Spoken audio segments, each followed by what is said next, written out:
Good evening. My name is Bill Edgett. Tonight, Benjamin Abganti and myself have the opportunity to introduce Alexandra Lysova.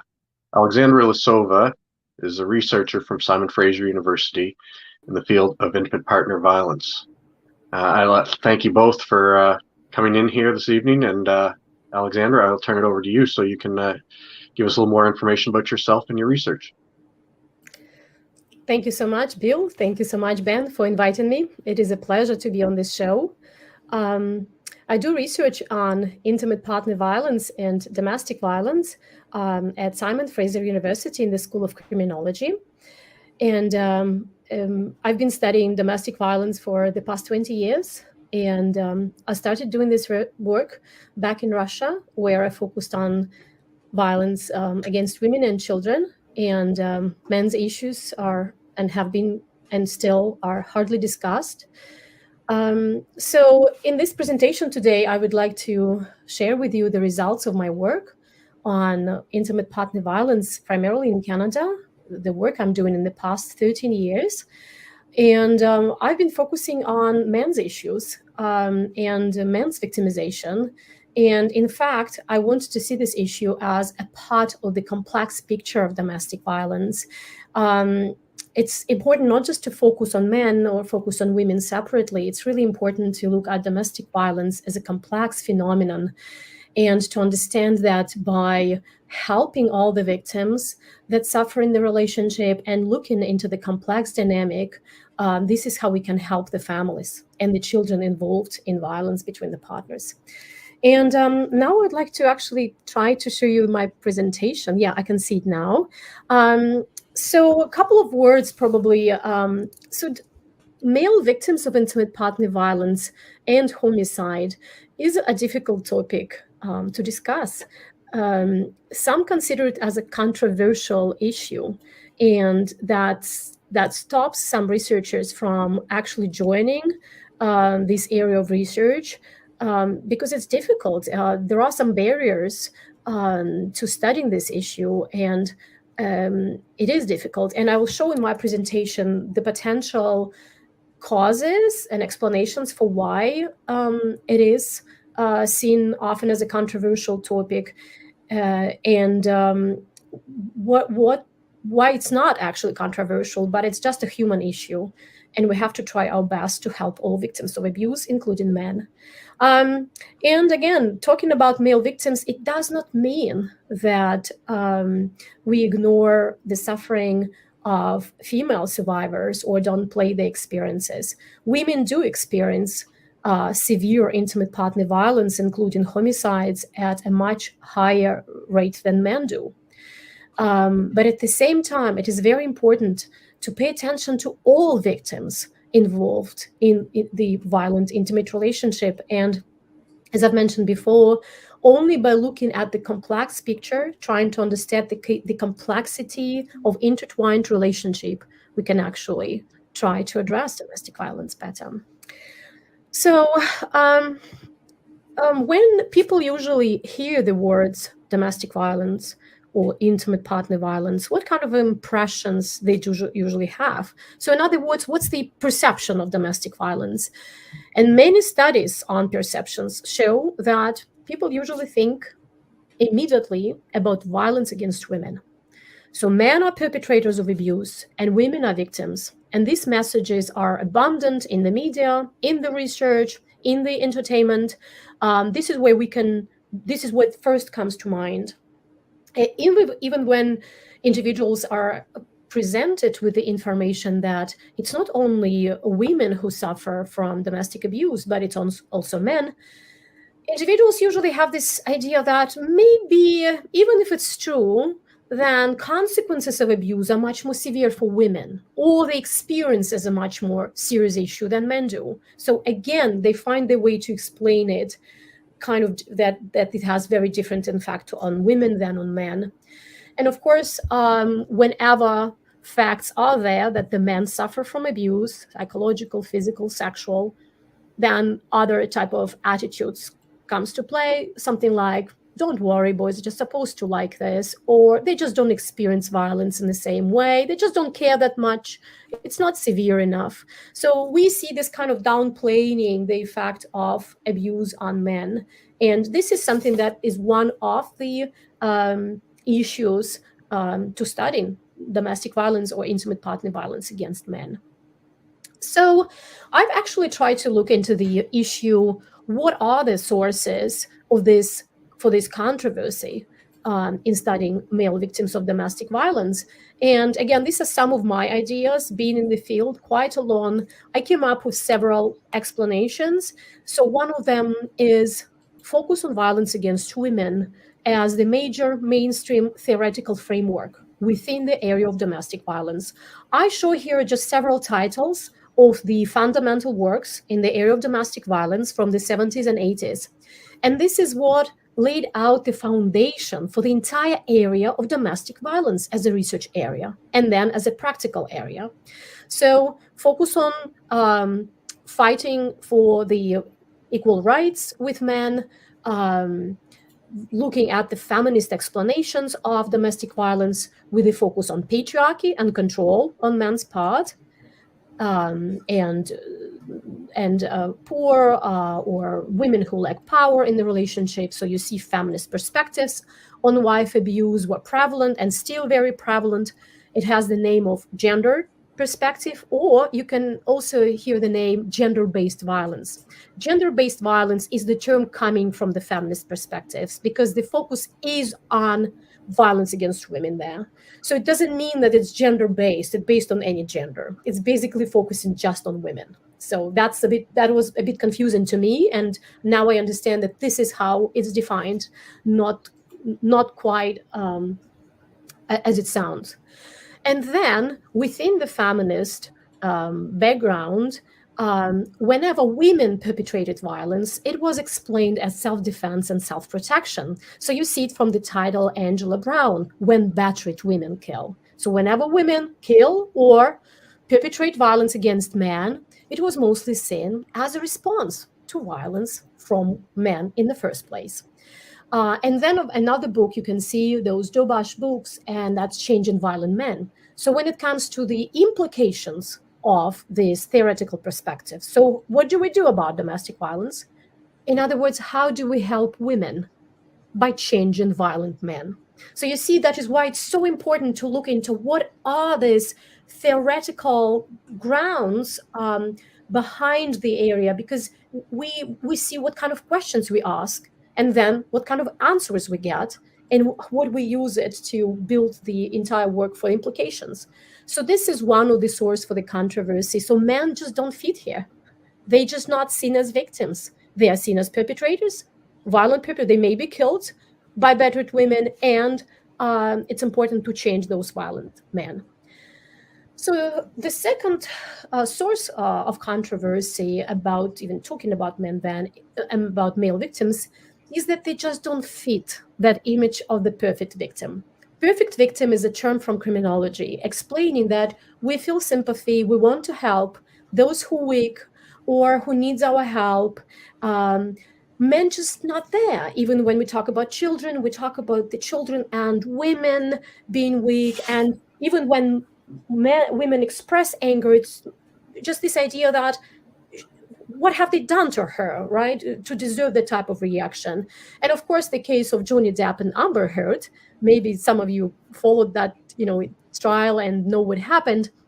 I think it very much illuminated some of the issues that male victims experience in actually proving that they were victim, and that audio tape that Johnny Depp had was very important where Amber Heard admitted that she actually hurt him. She even cut part of his finger. There were incidents of physical violence and psychological abuse there in the relationship. So, but again, many had difficulties with seeing Johnny Depp as a victim because he's just not a perfect victim. And then last type of controversy, and this is something that again I've just identified as one of the barriers to really talk about men, is just about the traditional expectations about the man, real man, and masculinity. So men should be strong, men should be should not be weak, and of course not abused by a woman. And in this case, this is the picture showing Charivari tradition when the abused men were treated like this. So they were not helped, or the people didn't express sympathy or empathy towards this man. They were actually laughed at, put backwards on the donkey, and put through the streets of this town, where people would humiliate men even further, punishing them for violating the norms of real masculinity, be strong and be in control. And of course, so many stereotypes in the public today. Whenever the woman slaps the man, it's not often seen as violent. It's just her expression of her femininity, right? So it's something we are very much blind in, even in the popular culture today, that it's exactly how violence looks like. But many people still don't see that this way because of these gender stereotypes. So in terms of types of intimate partner violence, there are many of them, and you've must have heard about some of them, particularly physical violence and sexual violence, hitting partner, kicking partner, sexually abusing the partner. And then there are other forms of abuse that are also very important. And actually, there were feminist researchers who pointed attention that psychological aggression and control and abuse can be even more damaging for victims than physical violence. And this is what we see in the case of men. With the men I talked to in doing my research, they mostly told me that it was psychological aggression that was the most difficult, the most humiliating. Even not that much physical violence. Although physical violence is also quite present in the relationship, it hurts a lot. Financial abuse and other form of abuse is illegal administrative abuse. This is something we learn about this quite recently.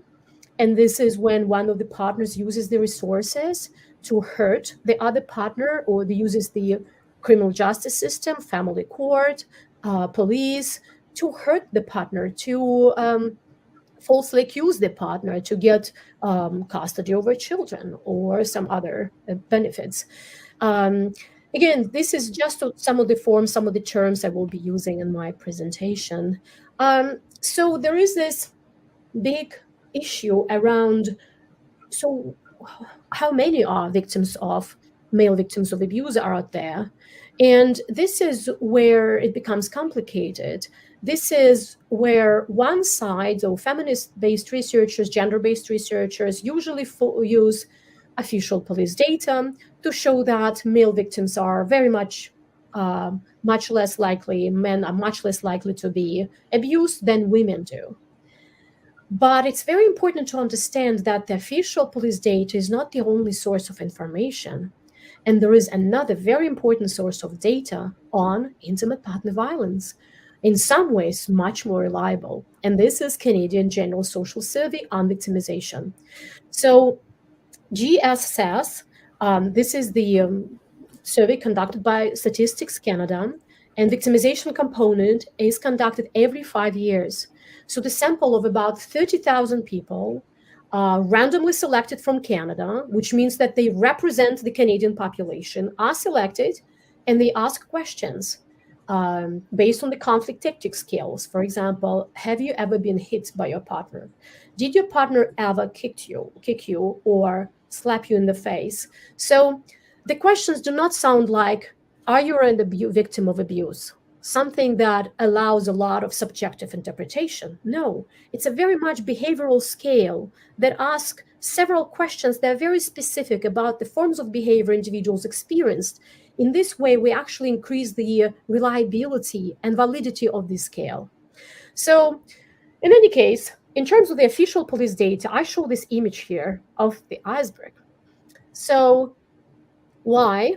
In order to show that despite many great strong sides of the police statistics, just because it's It's a mandatory survey, so all police departments have to report the information back to Statistics Canada, and then they publish it every year about family-related crimes and intimate partner violence-related crimes. It's uniform across all the provinces and territories, but there is a very serious limitation of this data, something that those who quote the statistics very much try to not notice.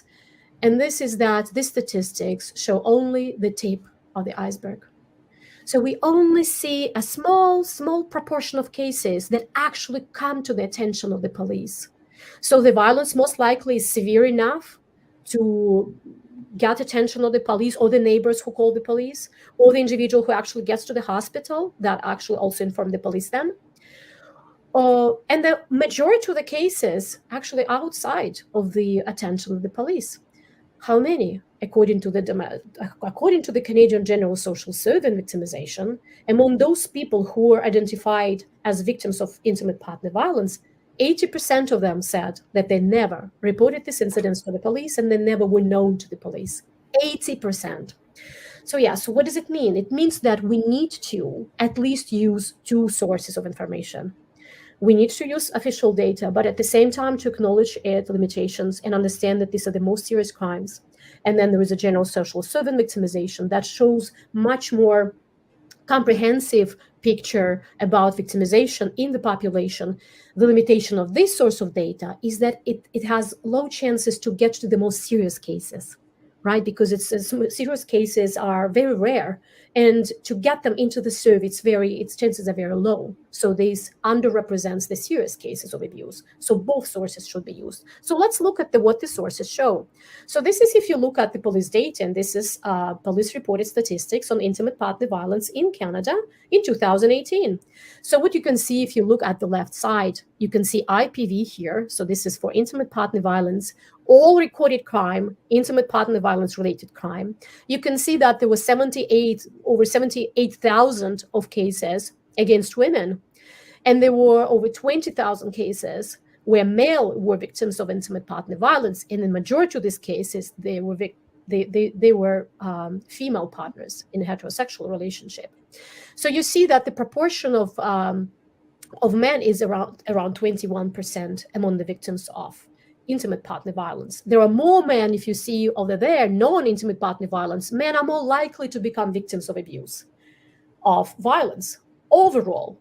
But when it comes to intimate partner violence within the police data, we see that women are overrepresented, but still, what we see is over 20,000 men who were victims of intimate partner violence in Canada just in 1 year. And if we look at this 20,000 men, we can see that these cases are more likely to be severe than for women. So it may suggest that only the most serious cases when the men are involved get to the attention of the police. Who are these men? What happened in those relationships? And how we can help them? Even looking at this source of data, we still see the violence is a very serious issue. Let's look at the General Social Survey on Victimization and look at the statistic provided by this population-based survey, where we know that the reporting rate is much higher, right? It's more reliable. So what we can see, and I show it here, in the past 20 years, 5 cycles, starting from 1999, for the first time, Statistics Canada measured intimate partner violence for both men and women. We can see that the rate was around 8, so 8.3 for women, 6.6 for men. Per year, in the past 5 years, these people reported victimization in the past 5 years. And little star means that the women were significantly more likely to be victims of intimate partner violence than men. But then what interesting is that what you see, that by 2019, which is the most recent statistic survey, first of all, the domestic violence rate actually declining, which is great news. And that we see there is more gender parity, gender similarity in rates. We see that in 2009, there was no differences between men and women experiencing, in numbers of men and women who experience violence. And then in 2015, there are actually more men in Canada that experienced abuse, 4.2% versus 3.5%. And then in 2019, it's reversed to 4.2% women and 7% 2.7% of men. This would be a great news for men, seeing that there is actually decline, substantial decline from the previous cycle in 2014. The only thing we have to be careful is just because it's for the first time that Statistics Canada use the internet-based survey. So it's not quite comparable to all the previous 4 cycles. We don't know how doing it electronically rather than face-to-face interview or by the phone, we don't know how it might affect these findings and what exactly explains these differences here. But in general, you see that compared to the police statistics, the differences in the rates of men and women who experienced abuse are much smaller here. And we see this as a very good issue of the what is called gender symmetry in victimization of domestic violence. And what is also interesting is that we'll look at the only current relationships, because Statistics Canada asks about victimization in the intimate partner relationship in the past and also in the current relationships. And then we looked just at the experiences of intimate partner violence in current relationships. We see that actually this is where men are more likely to experience abuse than women do, which suggests that men may stay longer in abusive relationship than women do. And this has very serious implications for why do men stay longer? What keeps them in abusive relationship? It means that at the time of the interview with the Statistics Canada, they were in abusive relationship, right? So again, this is really important findings. I'm very glad that Statistics Canada collects this information for both men and women, because in many countries in the world, and World Health Organization, they actually do not ask men about victimization experiences. They exclude them from the surveys. They focus only on women as victims of abuse, presuming that it's the women who are abused. And then this is where I really wanted to show you that it's not that simple. And unfortunately, I don't see what is written here, but I will explain to you what these 3 proportions mean. It's not that easy. It's not just violence against women or violence against men.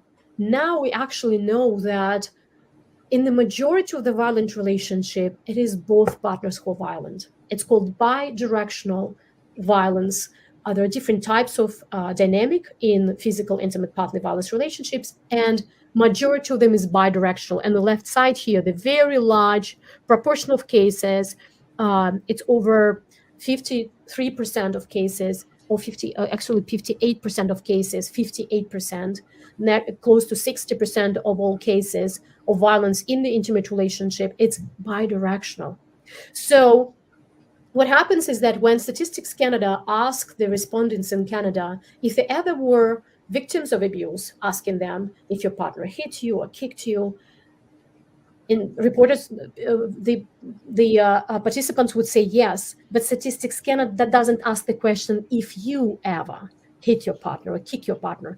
And it's very important omission. We actually ask Statistics Canada to include the perpetration scale, because in this case, we will have a better understanding what actually happens in the relationship, rather than just seeing these are the victims, the women are victims, men are victims.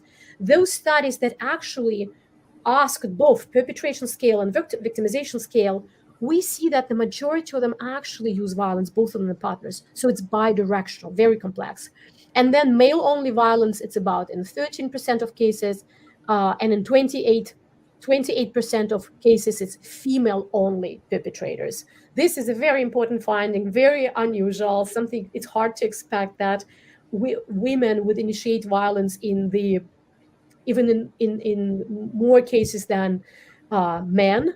So this is interesting. This is the result of the meta-analysis, the largest to this time, conducted in 2012.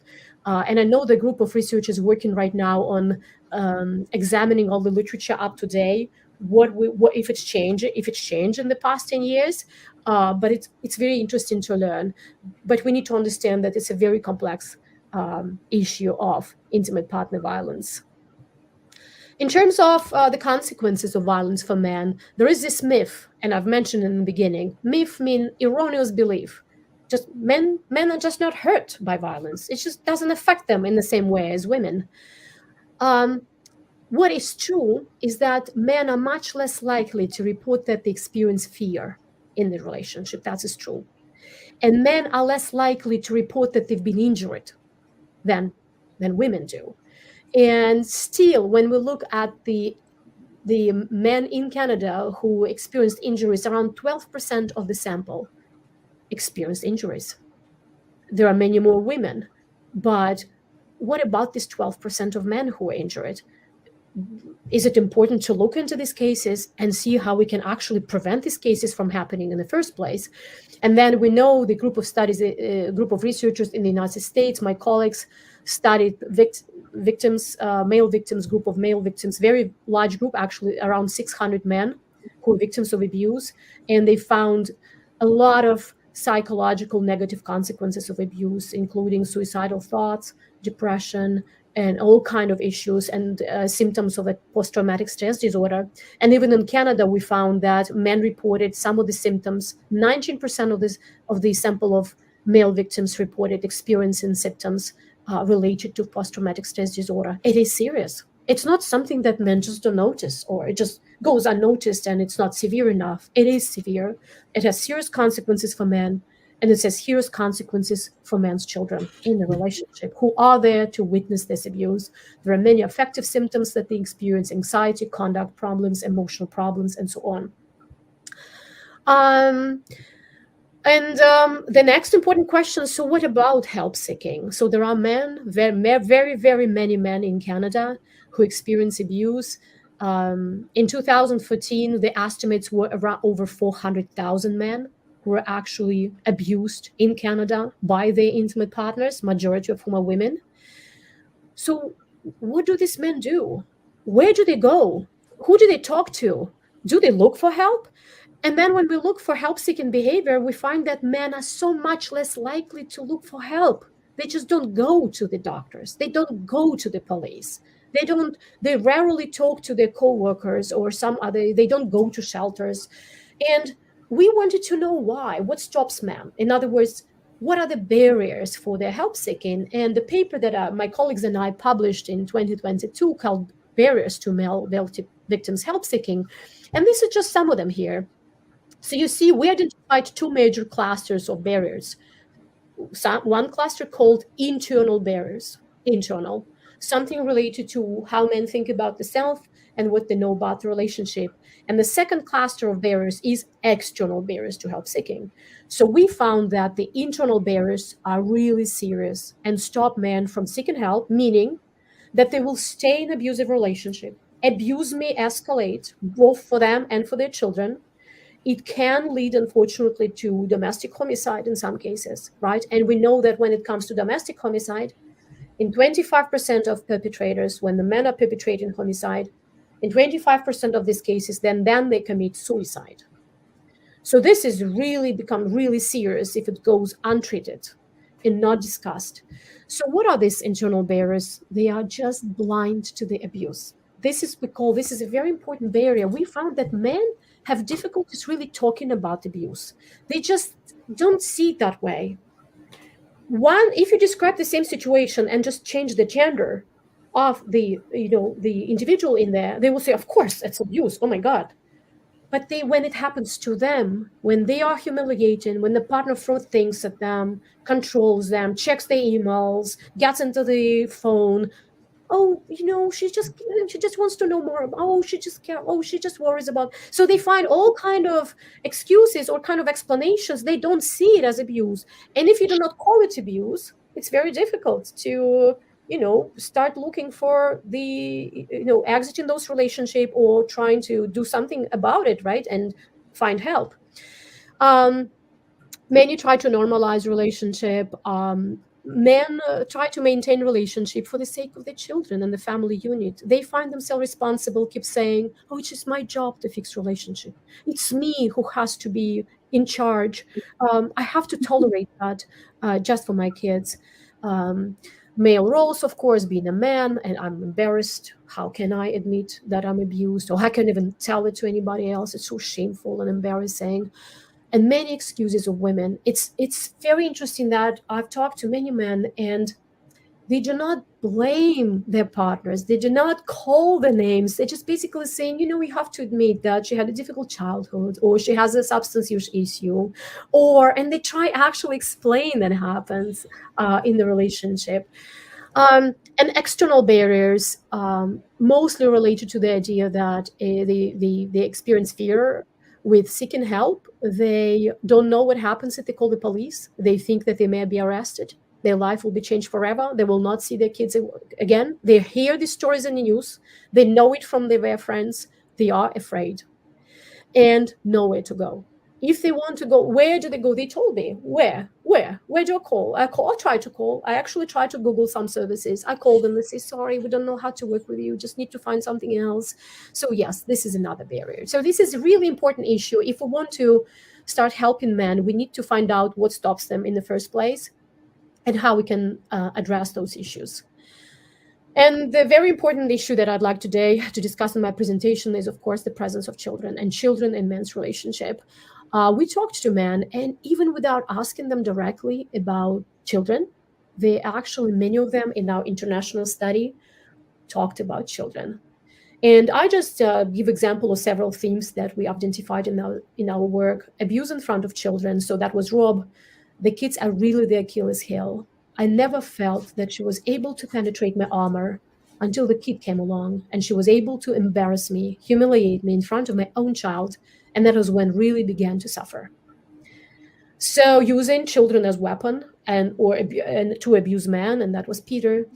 She has just denied all contact with the children on a whim, just using them as weapons. I can't see them on Father's Day, talk to them on the phone, you name it.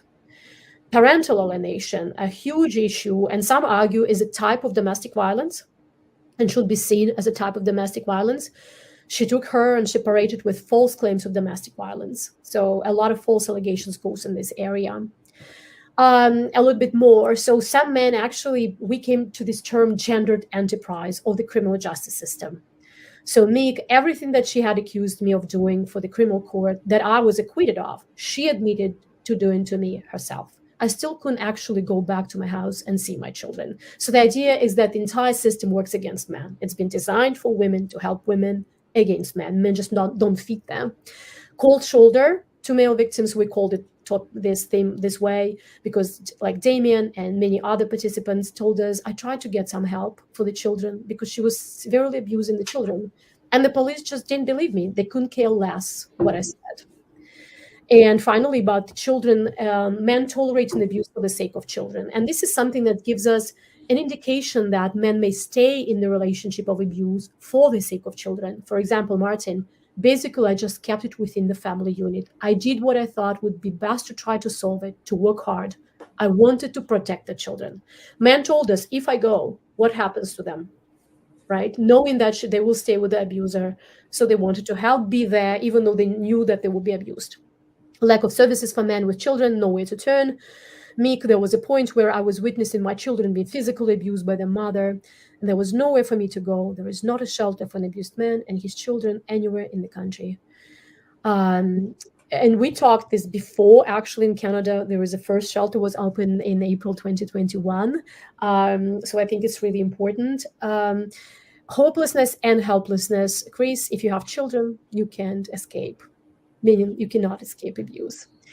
I really wanted to mention this term again, legal and administrative abuse. It appears that violence, intimate partner violence, is very gender specific and gender inclusive, and we have to adopt this approach to talk about violence, as I've mentioned before. Gender specific means that men and women experience it differently. While women are more likely to become victims of sexual violence in a relationship, men are more likely to become victims of psychological aggression, controlling behaviorals, and also legal and administrative abuse. So what is it? As when the partners I've mentioned use the system, criminal justice system, family courts against the men. And this is interesting. This is the only study I know today, a large study in the United States in 2020 that actually questioned the representative sample of the American population. And they found that 8% of all Americans, around 20 million, experienced false accusations of domestic violence, child abuse, and any other forms of abuse. And there were twice more men than women who actually reported experiencing it, 11% of men. And then in the two-thirds of these cases where actually false accusations were coming from women. And in about 27% of cases, false accusation actually related or were in the context of child custody dispute. And the final thing that I'd like to mention is homicide. It's a big topic, rarely discussed, rarely discussed. It's difficult to get grants to study this issue. This is something that you have to understand, that women are much more likely to be killed in the intimate relationship than men do. That is why whenever we try to ask the question, so what about men? We get the answer, we have to focus on who are primarily the victims. But as I've mentioned, if we look at this issue as a very complex topic, we need to understand what happens, and we need to try to prevent all deaths, including the deaths of men. So this is the picture showing from the global study on homicide in 2018. And you can see that the majority on the left side, you can see that the majority of all total homicide victims, you probably cannot see that they had total homicide victims, are men. 81% of all homicide victims in the world are men. Around 19% are women. When it comes to the family-related homicides, around a third of all homicide victims are men, and 2/3 are women. And then if we limit even further to the interpersonal relationship, so it's only between the spouses or former spouses or intimate partners, it's 18% of men who are likely to be killed in the relationship compared to the majority, 82% of women. So I think that my question was what we call invisible men. Who are these men? It's very important to focus on women, absolutely, and look for the prevention and think how we can prevent actually homicides of women from the hands of their intimate partners. But we need also to see what are these deaths are and what happens in this relationship. And I've actually looked, we did an analysis of the media cases in Canada in the past 10 years, and we have identified that the men died in the intimate relationship in 3 different types of cases. And if you look at the last one here, victim precipitation, this is what people mostly think when it comes to domestic homicide, and particularly when the men are killed. It's like men deserved it. So the women kill men because they were abusive, right? After years of abuse or in the situation of the immediate self-defense, men were killed. But look at this, women kill to protect themselves. In Canada, according to the homicide survey, it's 31% of cases when the men actually precipitated that abuse, that homicide. In 32%, men were first to attack and then they were killed. So what about other cases? What are the other cases? And we don't even have that many theories that would explain what happens then. We actually see that some cases when the victims, men were the victims of female intimate terrorism. Men were terrorized. They couldn't find help. They looked for help. They were rejected. Police were laughing at them. I look at the case when in Australia, the woman was scared, screaming at her husband outside of the bar, "I will kill you today." And the police standing nearby, and they're just laughing at it. And she kills him that night. Right, so nothing was because nobody really treats it seriously, right? And then there is the victims of mutual intimate partner violence, and these are the very interesting and very important category of homicides. We know that the majority of incidents of intimate partner violence is bidirectional violence. Partners just throw at each other things, humiliating each other, fighting. Fight can get out of hand. And one who uses the weapon or throws somebody just awkwardly, it may end in homicide. So it's very important to understand various situational factors, substance use, mental illness, use of weapons. We need to work with these incidents and try to prevent homicides of both men and women. And I guess this is the final slide. I'd like to mention how to help men and their families. So what do we do about all this? First of all, it's very important to have an early education about healthy relationships. And in this early education, starting in school, it's really important to talk about that any violence perpetrated by men, perpetrated by women, by boys, by girls, by any other genders should not be tolerated. Right. So it's not something that one gender can do and one gender cannot. It's that any violence should not be used, and there are healthy relationships, and everybody should be treated with dignity. It's very important to train the professionals. It looks like even today, the police officers don't really know what to do. I mean, they get this training in gender-based violence, and that is why when they have to arrest somebody, they arrest the men, because this is what they were taught about, and because men are stronger, and I mean, they have the physically stronger and they taller, and this is what it's in their manual. This is what it says: if the partner is actually physically stronger, they presents more potential for injury, you arrest them. So again, it's not always the case. We know that. It's important to challenge existing stereotypes about victims, only women as victims and only men as perpetrators. It's important to train professionals to really understand the complexity of relationship, to do better screening of the couples and provide different type of interventions. It's very important to focus on victims regardless of gender. After all, this is the law, right? This is the law, to treat people and help people regardless of the gender, right? Media plays very important role. It is important to talk about male stories. We need to hear males' voices. People should understand each other. Really? Is it really happening? This is what I hear often. Oh, really? I can't imagine that. So we need to really people to imagine it and hear the stories and really feel more empathy than towards these victims.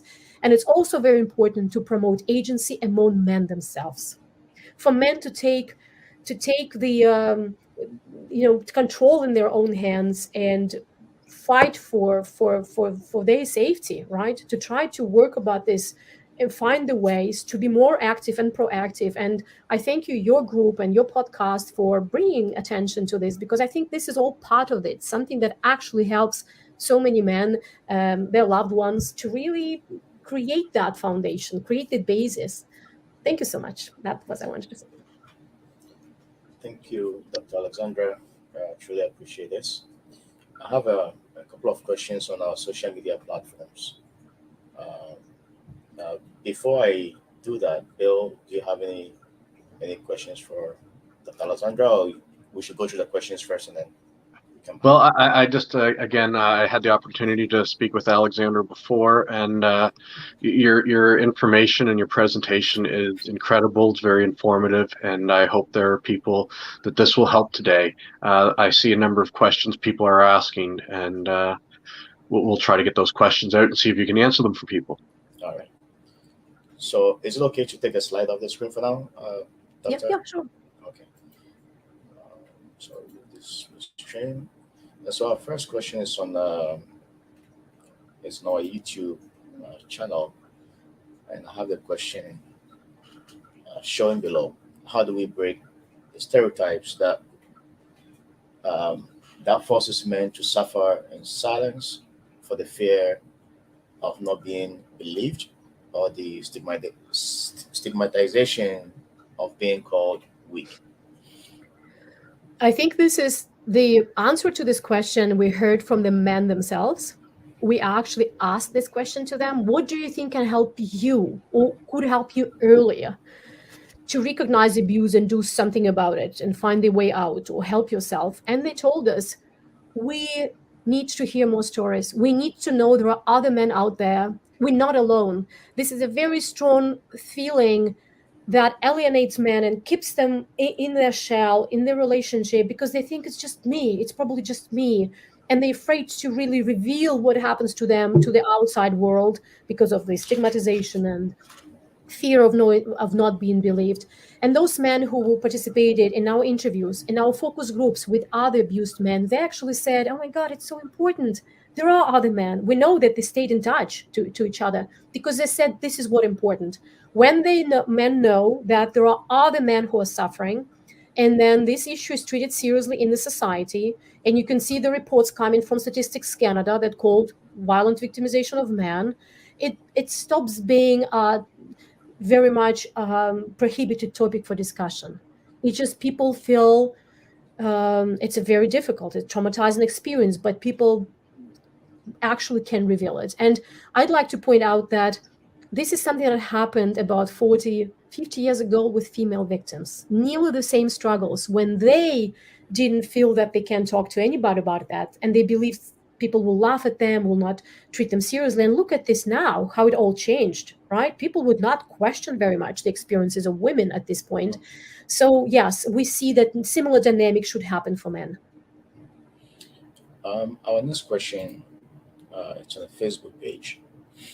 Are there video tutorials for men on how to identify and respond to being in an intimate partner violence situation?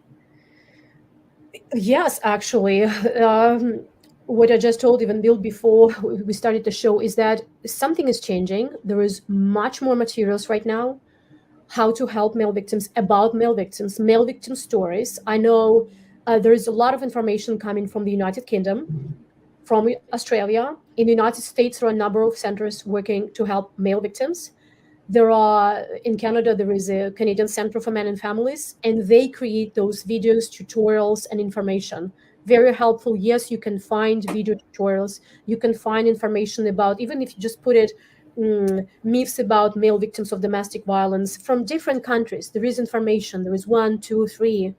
And whenever you read information about domestic violence meant for women, even though they don't mention women, it applies to men as well. We know that it applies. So yes, if you can say check here, check here, check here, it means it's abuse. It's there. Thank you. Another question from Facebook. Are there best practices for dealing with IPV?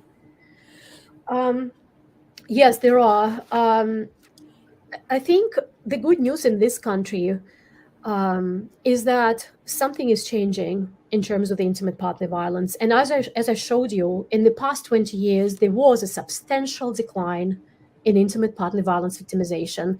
This country is doing something right about it.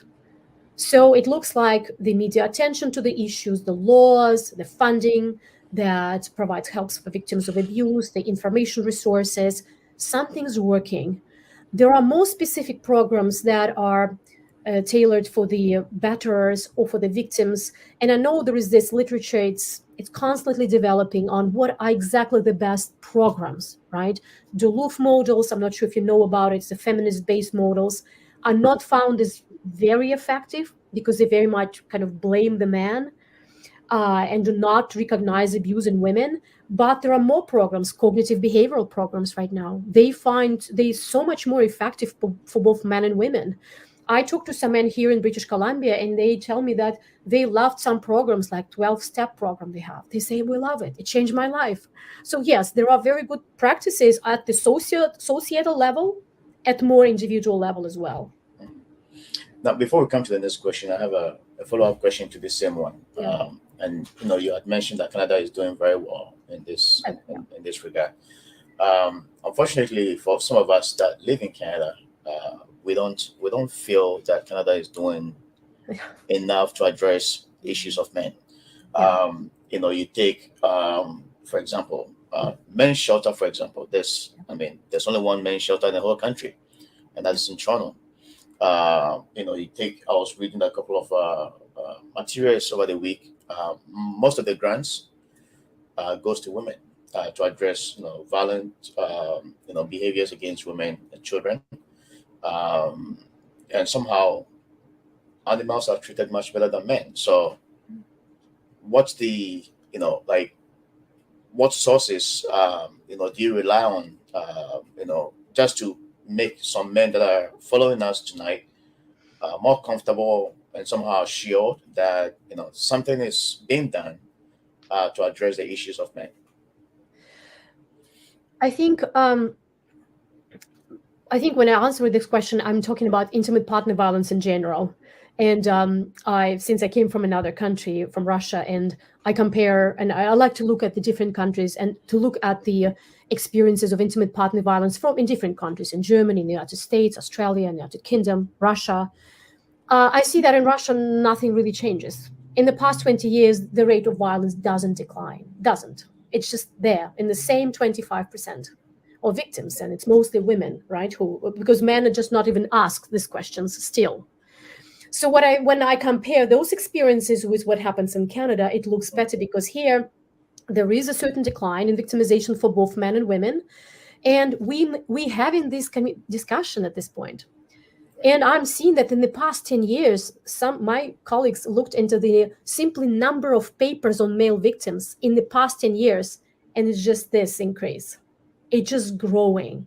The studies coming from different countries in Asia, in Africa, in Europe, male victims of abuse, male victims of controlling behavior, male victims. So we see this constantly. So I think what is changing is it's getting more attention. Again, we're so far away from really saying that we're solving this issue, so much far away, particularly when it comes to the federal government and federal funding, but something is changing. So I'm sometimes I'm very pessimistic, and sometimes I'm a little bit more optimistic when I see more work is done. It's a slow process, and I hope there will be more shelters. It's great that we have one. I know some countries still don't have any. Some countries still don't have any discussion on male victims. It's still taboo topic to even bring it up in the scientific conferences.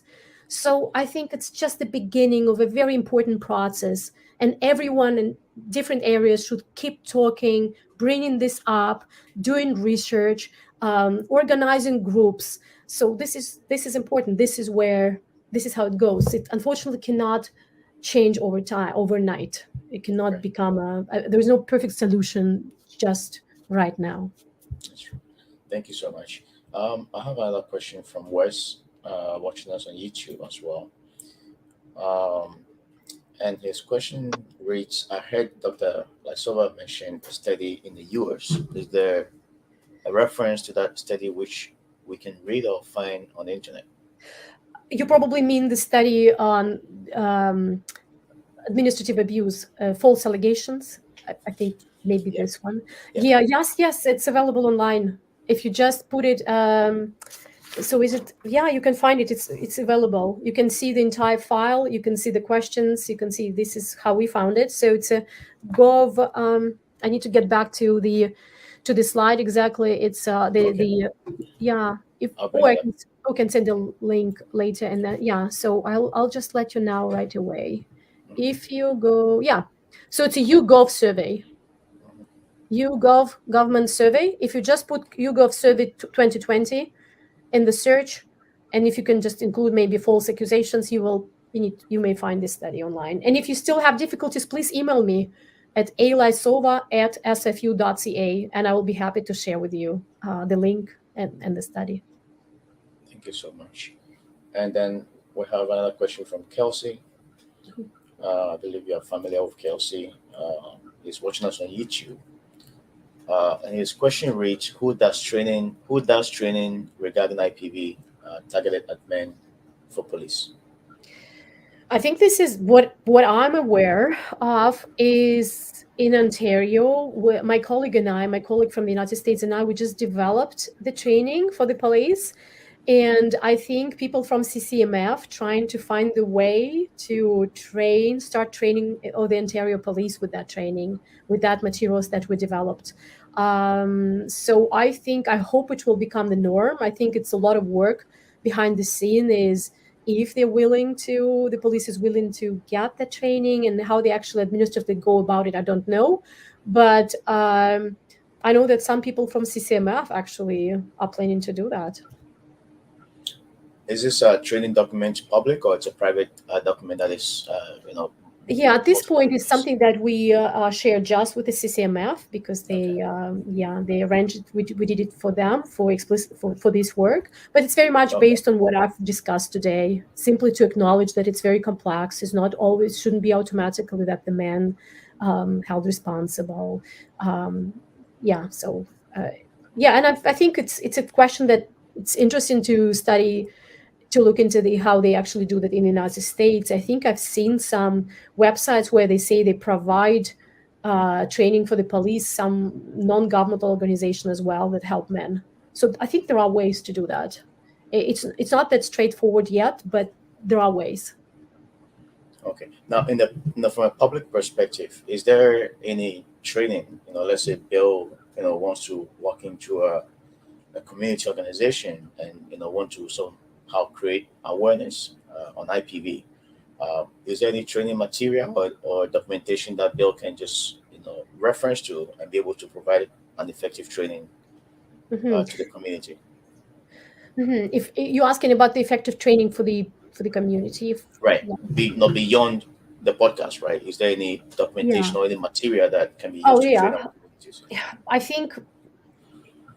think the internet is a great source of information now. And as I've mentioned, there are so many resources. In Canada, if you just go on the CCMF website, and when we do research, for example, we share the email and the phone number of the CCMF in Toronto, in Vancouver, in other provinces. There are many programs, there are many materials, there's a wonderful conference, Momentum Conference, that is conducted every year in December. There are very interesting speakers there. So materials are plenty. And what I know, there are researchers in the United Kingdom, in the United States, in Australia. We do our work, we try to make it public, so it's published as research papers, but at the same time, there are a lot of recordings on the experiences of male victims right now. You can find resources. Awesome. Thank you so much, Dr. Alexandra. Bill, any questions from you? I know you've been quiet, listening. Yeah, I was just looking. There's a Facebook user who made a number of posts, and I'm just going to highlight this one here. Okay. I saw myself as the person who was responsible for fixing the situation. In their previous questions and comments, they were talking about their relationship and how it was not healthy, and they were the victims of abuse. But again, this was the next response, and you highlighted this in talking to male victims of intimate partner violence, that they felt alone.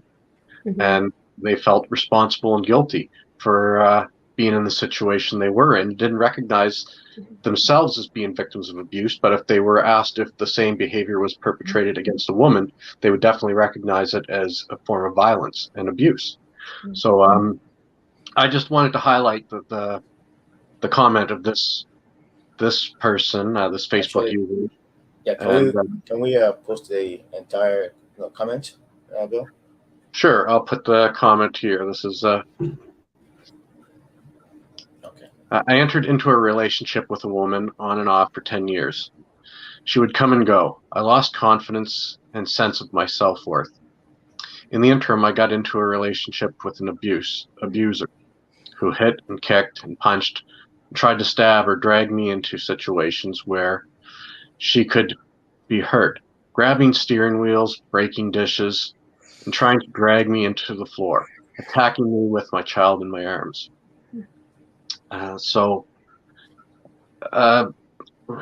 This person, their next line was, I saw myself as the person who was responsible for fixing the situation. Again, I personally, I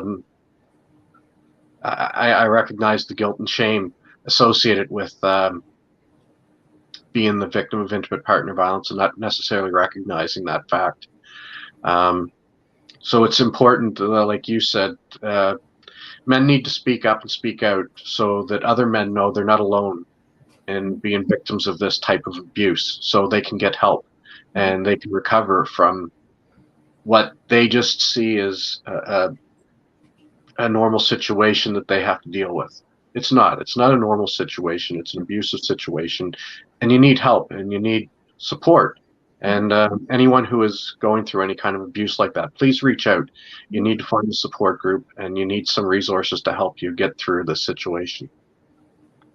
It was very painful for me to hear one man said, I've been 12 years in this abusive relationship, never thinking about them as abusive, and now I can see it. But it's 12 years of my life. So, and this is so painful to understand that you cannot just go back and, to reclaim that time. So yes, the earlier you look for help, the earlier you reach out, if something bothers you, you just feel something is not right, the more chances you get help and realize and end those relationships just because they're not healthy. They're most likely abusive, right? Yeah. Well, thank you so much. Sorry, go ahead, Bill. I was just going to say, I think we're getting close to the end of our time. I was just going to turn it over to you, and I'd just like to say thank you, Alexandra, for taking the time again. It's learned so much from speaking and hearing you speak about these issues and the statistics you provided, and I'd like to thank you for taking the time again, to share it with us and everyone else. Thank you so much. Thank you for having me. Oh, Yeah, you're all yeah, thank you so much. We would love to have you back. I mean, the information you've shared, it's so useful to a lot of the men that are watching, not just men, but there are young adults as well that are watching us, and there are women as well that are following us. One thing I believe is that nobody needs to be abused. Nobody needs to go through any form of abuse. It doesn't matter whether you're a male, female, or a child. Nobody deserves to go through that. And I truly appreciate all the information we shared, and we would truly love to have you back again in the future. I think you've been very helpful to us tonight. Thank you so much. Thank you so much. Thank you. Okay. Thank you, everybody who was listening. Thank you. All right. So if you can just stay for a few minutes, I'm just gonna go offline, and then I'll be with you in a few minutes. Yes.